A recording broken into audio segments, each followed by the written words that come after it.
पिछले कई दिनों से पुलिस के पसीने छुड़ाने वाले मोस्ट वांटेड गैंगस्टर विकास दुबे का नाटकीय घटनाक्रम के तहत एनकाउंटर कर दिया गया। विकास दुबे की मौत से 8 पुलिसकर्मियों की शहादत का बदला तो पूरा हो गया, लेकिन ये फिल्मी एनकाउंटर कई सवाल भी खड़े कर रहा है।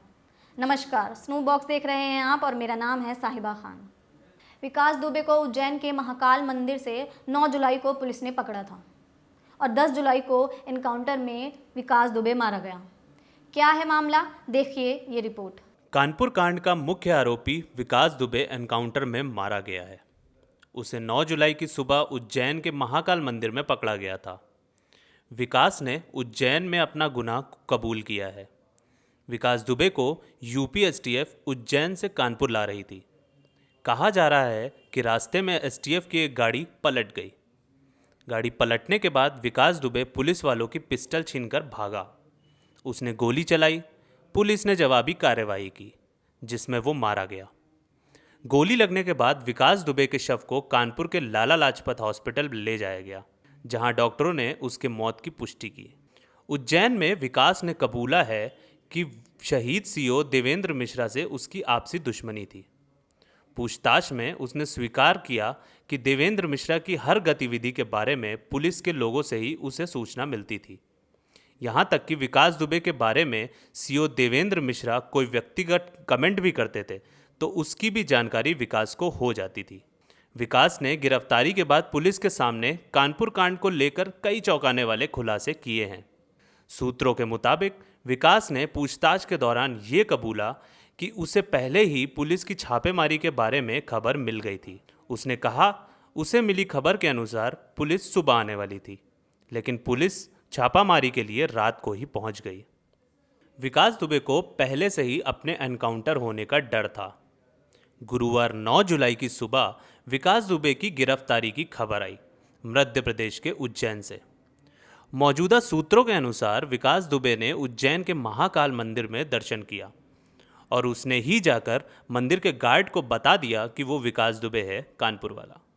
उसके बाद विकास दुबे की उज्जैन पुलिस ने गिरफ्तारी की। कानपुर एसएसपी ने इस घटना पर कहा, विकास दुबे को ला रही गाड़ी पलटी थी।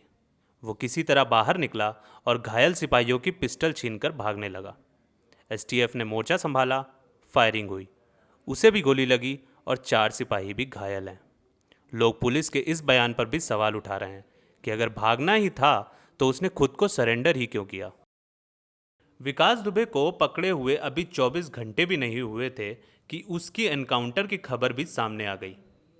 ऐसे में लोगों का ये भी कहना है कि क्या विकास को फर्जी एनकाउंटर में मारा गया है, क्योंकि इसके पहले विकास दुबे के साथी प्रभात मिश्रा के बारे में भी 9 जुलाई को ऐसी ही खबर आई थी।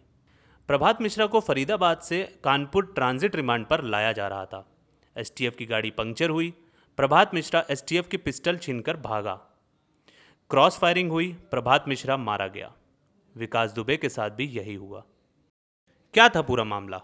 2 जुलाई की रात कानपुर के बिकरू गांव में पुलिस विकास दुबे के घर छापा मारने पहुंची थी। तभी दुबे और उसके साथियों ने पुलिस दल पर हमला कर दिया। इस हमले में 8 पुलिस वाले शहीद हो गए। घटना के बाद विकास दुबे फरार हो गया। जांच बिठाई गई। उसकी तलाश के लिए पुलिस की 50 टीमें तैयार की गईं। उस पर इनाम लगाया गया। पहला इनाम 50,000 का रखा, जिसे बढ़ाकर 5 लाख किया गया। 7 जुलाई को विकास के करीबी अमर दुबे, 9 जुलाई को उसके 2 और करीबी प्रभात मिश्रा और बबुआ भी अलग अलग जगह पुलिस एनकाउंटर में मारे गए हैं। अब लोग सवाल उठा रहे हैं कि विकास दुबे के एनकाउंटर से किन लोगों को बचाया जा रहा है और क्यों बचाया जा रहा है। इतने सालों से उसे किस तरह राजनीतिक संरक्षण दिया जा रहा था और किन लोगों द्वारा दिया जा रहा था। एक अपराधी इतने सालों तक राजनीतिक संरक्षण में अपराध करता है। राजनीतिक दल अपने फ़ायदे के लिए इन अपराधियों को संरक्षण देती है। इस एनकाउंटर से जुड़ी अधिक जानकारी के लिए हम रुख करते हैं हमारे संवाददाता अली की तरफ। विकास दुबे के एनकाउंटर के बाद लोगों ने पुलिस को और प्रशासन को सवालों के कटघरे में खड़ा कर दिया है। पहले तो विकास का पुलिस को चकमा देकर भागना, उसके बाद नाटकीय रूप से अपने आप को मंदिर में अरेस्ट कराना, उसके बाद उसकी कोशिश फिर से भागने की थी। ये सब एक पहेली सी बनकर रह गई है। सबसे बड़ा सवाल तो ये उठ रहा है कि विकास दुबे को अगर भागना ही था तो उज्जैन में उपस्थित महाकाल मंदिर में उसने अपने आप को अरेस्ट क्यों कराया। उसने खुद चिल्ला चिल्ला कर कहा था कि मैं विकास दुबे कानपुर से हूँ। इन सवालों के बीच एक ये भी सवाल है कि क्या पुलिस को दुबे के भागने की इत्तला हो गई थी। दरअसल पुलिस की गाड़ियों के पीछे मीडिया की गाड़ियां भी चल रही थीं, जिसको रोक दिया गया था। जहां पे मीडिया की गाड़ियां रोकी गई थीं, उसके कुछ ही दूर आगे कार का एक्सीडेंट हो गया और विकास दुबे का इनकाउंटर। पुलिस की माने तो जब कार पलटी तो विकास दुबे बंदूक छीनकर भागने की कोशिश कर रहा था। सवाल ये है कि जब पुलिस की गाड़ी पलटी तो पुलिस कर्मियों को भी चोट आई, तो दुबे को भी जाहिर सी बात है चोट थोड़ी बहुत आई ही होगी।